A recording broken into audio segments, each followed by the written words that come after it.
یعنی کہ یہ ان کے تقریباً 15 سال بن گئے، اور ان 15 سالوں میں یہ علماء کیا کر رہے ہیں اور اب تک انہوں نے کیا کیا ہے۔ تو اس کی یہ جو 400 لوگ تھے جو 185 شریک ہوئے تھے، انہوں نے مفتی محمد تقی عثمانی صاحب کے سامنے کارگزاری بیان کی، اور اس میں سے 126 لوگ جو تھے وہ اس وقت مختلف مدارس میں مدرس ہیں، وہاں پہ تدریس کے فرائض انجام دے رہے ہیں، اور 10 لوگ ان میں وہ تھے جنہوں نے مختلف کتابیں لکھی ہیں، مقالے لکھی ہیں، شعبہ تصنیف و تعلیف سے 10 علماء وابستہ ہوئے، اور 55 لوگ وہ ہیں جو نجی اور سرکاری جامعات میں، یعنی کہ سرکاری اور پرائیویٹ یونیورسٹیوں میں 55 علماء کرام ان میں سے مدرس ہیں، تدریس کے فرائض انجام دے رہے ہیں۔ 6 لوگ جو ہیں وہ صنعت کے شعبوں سے وابستہ ہیں، 6 لوگ یعنی کہ بینک سے وابستہ ہیں، بینک کی نوکری کر رہے ہیں، اور ان میں 8 لوگ جو ہیں وہ رفاعی اداروں میں ملازمت کر رہے ہیں اور رفاعی ادارے چلا رہے ہیں، جن میں سے انڈس اسپتال اور اس جیسے دیگر ادارے بھی ہیں۔ 26 علماء کرام تجارت سے وابستہ ہیں، خود اپنے کاروبار کرتے ہیں، اور 10 سے 15 افراد جو ہیں وہ ایم فل اور پی ایچ ڈی انہوں نے کی ہوئی ہے۔ یہ وہ لوگ تھے جو 185 تھے جو یہاں پہ شریک ہوئے، باقی جو شریک نہیں ہوئے، کچھ ساتھی ان کے فوت ہو گئے، اور کچھ اساتذہ بھی ان کے جو اس وقت جن سے انہوں نے پڑھا تھا وہ بھی فوت ہو گئے، ان کو بھی انہوں نے اپنے سلسلے میں یاد رکھا، اور ان کے بچوں کے لیے انہوں نے تحائف اور دیگر چیزیں بھی ان کو دیں، اور ان کے لیے آنے والے دنوں کے لیے بھی ایک رستہ بنایا کہ کس طرح سے ان کے بچوں کی جو اساتذہ ان کے فوت ہو گئے ہیں ان کی دیکھ بھال یا سلسلے آگے چلانے ہیں۔ کچھ ساتھی ان کے دنیا سے چلے گئے، ان کے لیے بھی انہوں نے کہا کہ ان کے گھر والوں سے کس طرح کا ایک رابطے کا سلسلہ رکھا جائے، ان کی مدد و نصرت کی جائے۔ اس حوالے سے ہم نے اس پروگرام کے جو مین کرتا دھرتا جس کو آپ کہہ سکتے ہیں، وہ اسسٹنٹ پروفیسر ہیں ایک نجی یونیورسٹی میں، اسی 2008 کے بیچ کے، عبد القادر ہاشم، تو بڑے ایکٹیو ساتھی تھے، انہوں نے یہ جوڑنے میں مین کردار ادا کیا، چونکہ کراچی میں بھی ہیں، اور بڑے اچھے زبردست قسم کے ظاہر رابطہ کاری کا انہوں نے کام کیا، اور اپنی ٹیم کے ساتھ ان سارے لوگوں سے آپ کو پتہ ہے کہ رابطہ کرنا سارا، تو ہم نے ان سے خصوصی اس حوالے سے گفتگو کی ہے، ان سے جانتے ہیں کہ یہ سلسلہ ہے کیا بنیادی طور پہ۔ عبد القادر ہاشم صاحب، ہمیں تھوڑا سا یہ بتائیں کہ یہ جو آپ نے ان لوگوں کو جمع کیا، تو یہ بنیادی طور پر سلسلہ ہے کیا؟ 2008 کے فضلاء نے اس سال 29 اور 30 اپریل کو جامعہ میں اجتماع منعقد کیا، جس میں تقریباً 185 ساتھیوں نے 2008 کے فضلاء نے اجتماع میں شرکت کی۔ ویسے کل تعداد ہمارے بیچ کی 400 سے اوپر تھی، جس میں سے کئی ساتھی اللہ تعالیٰ کو پیارے ہو چکے ہیں، اور جو موجود دستیاب ساتھی تھے ان میں سے تقریباً 50-60% ساتھی جو ہے وہ باقاعدہ تشریف لا سکے، اور انہوں نے 2 دن جو ہے وہ جامعہ میں گزارے، کچھ نے 2 دن سے زیادہ بھی گزارے۔ ساتھیوں کا جو مجموعی تاثر ہے وہ بہت مثبت ہے الحمدللہ، بہت خوشیوں کا بھی اظہار کیا، ایک دوسرے سے ملاقات بھی، اور پھر اساتذہ سے ملاقات بھی، اور پھر جامعہ کے در و دیوار سے پرانی وابستہ یادوں کی تازگی، اور ان سب کے نتیجے میں جو کچھ ایک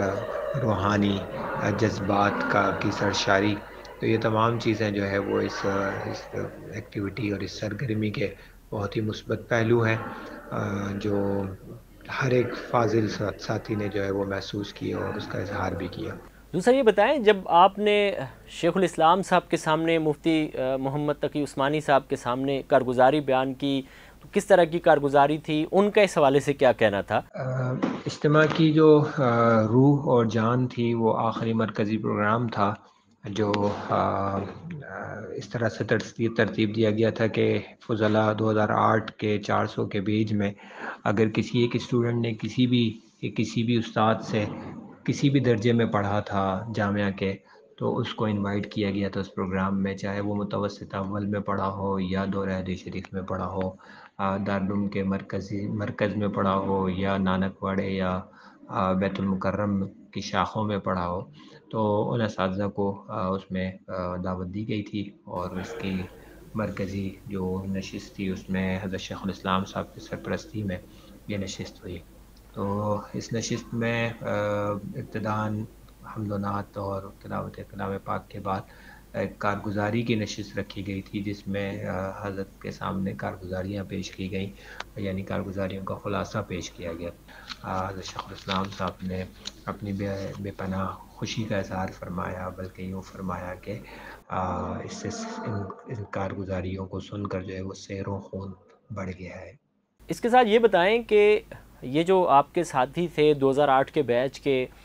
یہ لوگ ابھی اس وقت کیا کر رہے ہیں، کن کن ممالک میں ہیں، کیا خدمات انجام دے رہے ہیں، کن اداروں میں ہیں، کس طرح کا ان کا سلسلہ ہے؟ کوئی تجارت کر رہا ہوگا، کوئی مدرس ہوگا، کوئی یونیورسٹی میں ہوگا، ایم فل کیا ہوگا، پی ایچ ڈی کیا ہوگا، کتابیں لکھی ہوں گی، تو ان کے والے سے تھوڑا سا بتائیں۔ جس میں یہ بات سامنے آئی کہ ان میں سے تقریباً 126 حضرات مدارس میں تدریس اور دارالفتہ سے وابستہ ہے، جبکہ امامت و خطابت سے وابستہ افراد کی تعداد کوئی 120 ہے۔ باقاعدہ تصنیف و تالیف کرنے والے ساتھی جو ہے وہ تقریباً 10 ہیں، اور نجی اور سرکاری تعلیمی اداروں میں تدریس کرنے والے ساتھیوں کی تعداد 55 تھی۔ اسلامی مالیاتی اداروں سے وابستہ ساتھیوں کی تعداد 6 ہے،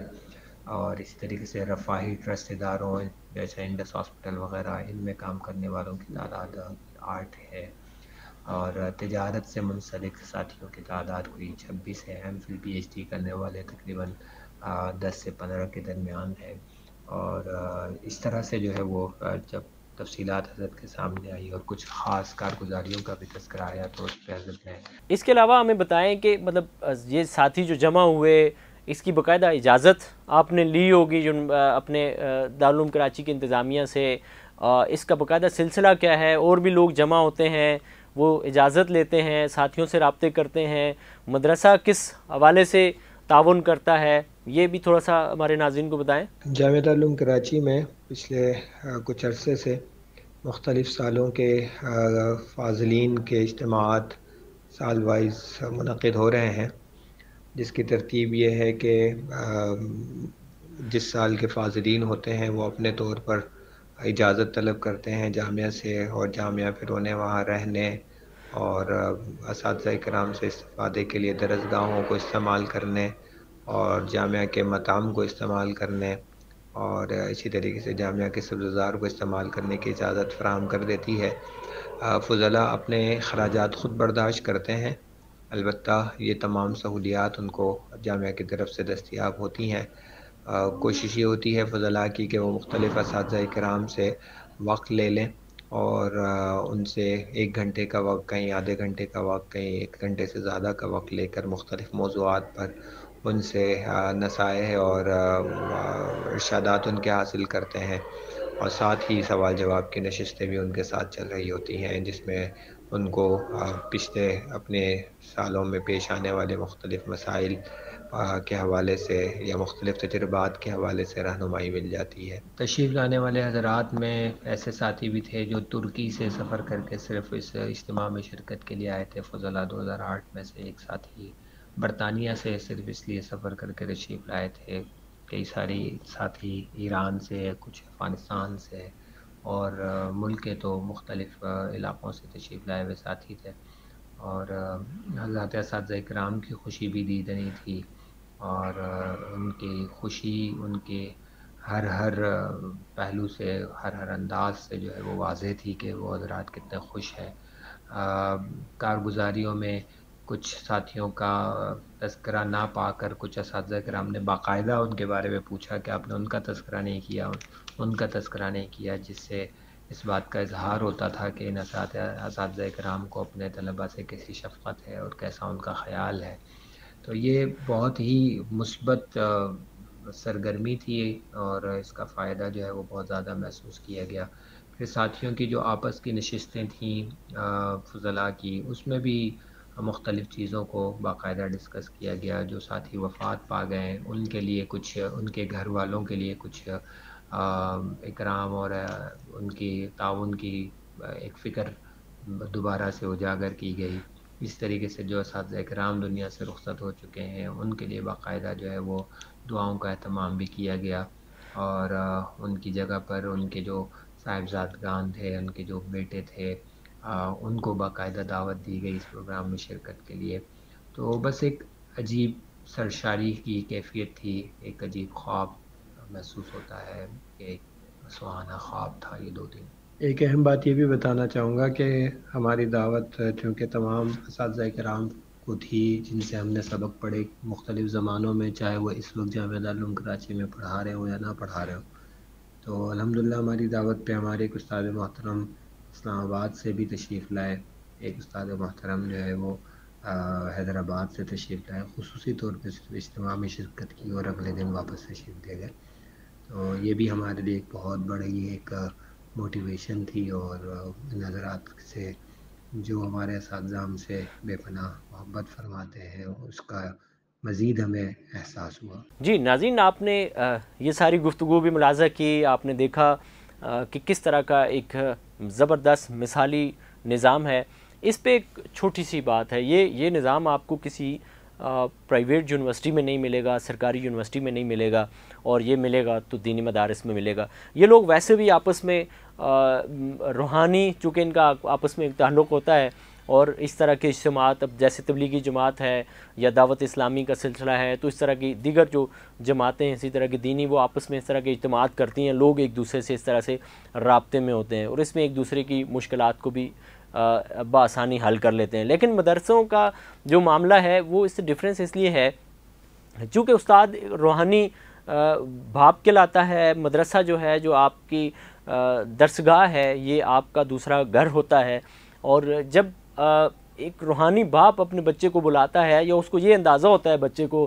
کہ میرے والد مجھے دیکھ رہے ہیں اور میں لوٹ کے ان کے پاس جاؤں گا، تو وہ بہت سارے غلط کاموں سے بچ جاتا ہے اور بہت سارے اچھے کاموں کی کوشش کرتا ہے۔ اور پھر جب اس کو یہ بھی احساس ہوتا ہے کہ اس کے دیگر بھائی اس کو دیکھ رہے ہیں، یا اس کی کسی ایکٹیویٹی سے اس کے بھائیوں کو گزند پہنچ سکتی ہے، نقصان پہنچ سکتا ہے، تو وہ اس سے بھی کوشش کرتا ہے کہ